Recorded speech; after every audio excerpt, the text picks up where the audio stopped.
International space station, जिसे हम ISS भी कहते हैं, यह अंतर्राष्ट्रीय स्तर पर कई देशों द्वारा मिलकर तैयार किया गया एक ऐसा मैकेनिकल अजूबा है जो इंजीनियरिंग में अपने आप में एक अलग ही पहचान रखता है। यह आपको पृथ्वी से लगभग 400 किलोमीटर की ऊंचाई पर उस जगह मिलेगा जिसे हम आउटर स्पेस कह सकते हैं, जिससे हमारा पूरा ब्रह्मांड भरा हुआ है। यह ब्रह्मांड और यही आउटर स्पेस हमारे वैज्ञानिकों के लिए हमेशा से ही एक अबुझ पहेली बना हुआ है, जिसे वो लगातार ही सुलझाते रहते हैं। इस ब्रह्मांड की गुत्थियों को सुलझाने और इसकी डीपली स्टडी करने के लिए अक्सर ही हमारे वैज्ञानिक अपने स्पेसक्राफ्ट और सैटेलाइट को भेजते रहते हैं, जिनमें कई बार एस्ट्रोनॉट्स खुद भी अपनी जान जोखिम में डालकर इस स्पेस में जाते हैं। 19वीं शताब्दी में जब रूस, अमेरिका जैसे देशों के लगातार कई स्पेस प्रोजेक्ट्स स्पेस में भेजे जा रहे थे, तब स्पेस में एस्ट्रोनॉट्स को रिसर्च करने और स्पेस में अपना वक्त गुजारने के लिए एक ऐसी जगह की जरूरत पड़ी जहां रहकर ही वो स्पेस से रिलेटेड सभी सवालों के जवाब सुलझा सकें। इसके लिए उन्हें जरूरत थी एक ऐसे प्लेटफॉर्म की जहां रहते हुए वो अपने साइंटिफिक इक्विपमेंट का यूज कर सकें, क्योंकि किसी भी स्पेसक्राफ्ट में रहते हुए स्पेस रिलेटेड कोई भी रिसर्च करना काफी मुश्किल भरा काम होता है। 20वीं सदी के कुछ वैज्ञानिक जैसे कि हरमन ऑरबर्ट, वार्नर बॉन ब्राउन ने अंतरिक्ष में जाने वाले वैज्ञानिकों के लिए स्पेस में ही एक ऐसी जगह बनाने की सोची जहां वैज्ञानिक जा सकें, वहां रह भी सकें और स्पेस रिलेटेड सभी तरह के एक्सपेरिमेंट भी कर सकें। बस फिर क्या था, अपनी सोच की ताकत का इस्तेमाल करके वैज्ञानिक एस्ट्रोनॉट्स के लिए स्पेस स्टेशन नाम की ये चीज बनाने के लिए जुट गए। और ये काम करने में सबसे पहले कामयाबी मिली रशिया को, क्योंकि रशिया ने ही सबसे पहले स्पेस स्टेशन सैल्यूट 1 बनाया था। इसे तैयार करने के बाद इसे 19 अप्रैल 1971 को लॉन्च करके पृथ्वी की ऑर्बिट में एस्टैब्लिश कर दिया गया।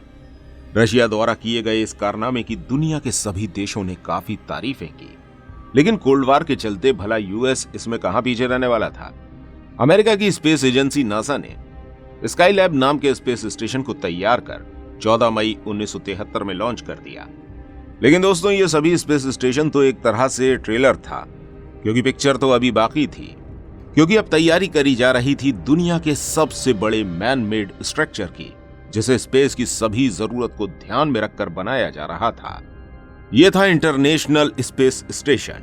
यह स्पेस स्टेशन किसी एक देश का ना होकर दुनिया में मौजूद कई देशों की फंडिंग से मिलकर बना एक स्पेस प्लेटफॉर्म है, जिसमें United state, Russia, Canada, Japan, European space agency जैसे देशों ने कंट्रीब्यूट किया है।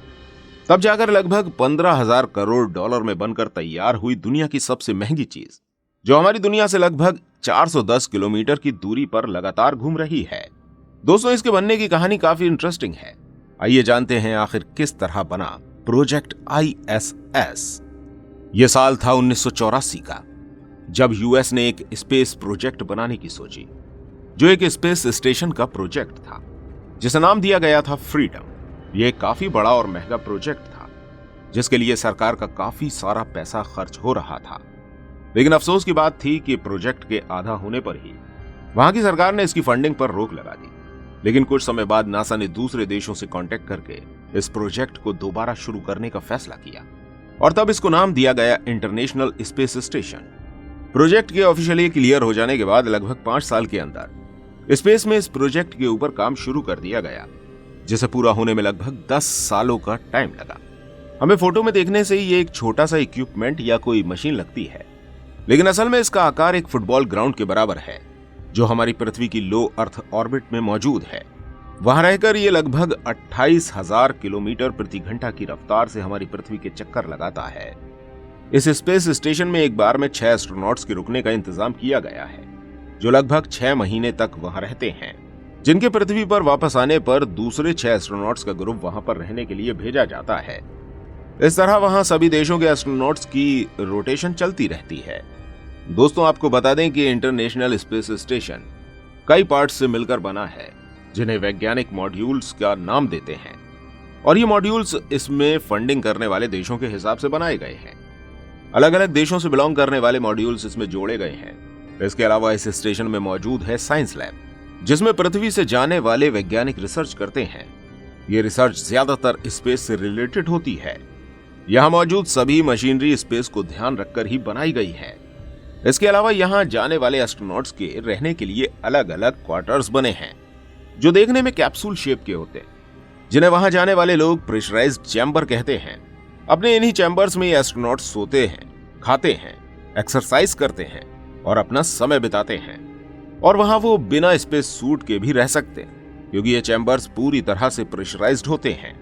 यहाँ पर स्पेस के किसी भी प्रेशर का कोई भी इफेक्ट नहीं पड़ता है।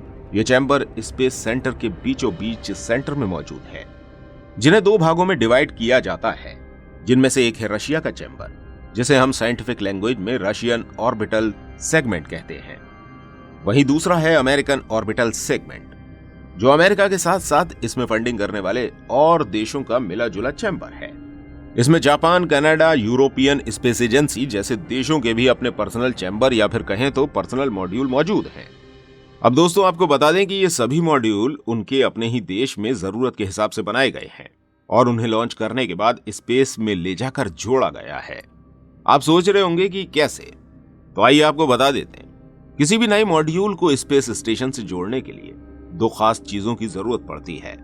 पहले तो ये कि स्पेस स्टेशन को जोड़ने वाले हर मॉड्यूल में डॉकिंग पार्ट्स मौजूद होते हैं, जो एक मॉड्यूल को दूसरे मॉड्यूल से जोड़ने में हेल्प करते हैं। सिर्फ इन्हीं डॉकिंग पार्ट्स की मदद से कोई भी मॉड्यूल स्पेस स्टेशन से नहीं जुड़ पाता है। इसके अलावा दूसरी बहुत जरूरी चीज 2 मॉड्यूल को आपस में जोड़ती है, वो होती है PMA, यानी कि प्रेशराइज्ड मेटिंग एडेप्टर। और ये सब काम करने के लिए जरूरी होते हैं प्रोपेलर, जो मॉड्यूल को एक दूसरे के करीब लाते हैं और स्पेस में एक जगह से दूसरी जगह मूव भी कराते हैं। इनके अटैचमेंट के बाद स्पेस स्टेशन की सबसे बड़ी जरूरत होती है एनर्जी, जिसके लिए वहां पर मौजूद होते हैं सोलर एरेज, जो स्टेशन के दोनों तरफ लंबे लंबे पंखों की तरह दिखते हैं। इन पर पड़ने वाले सूरज की रोशनी की रेडिएशन से इनमें एनर्जी जनरेट होती है, जिससे स्पेस स्टेशन के सभी इक्विपमेंट चलते हैं। साथ ही वहां पर लाइट भी मौजूद रहती है।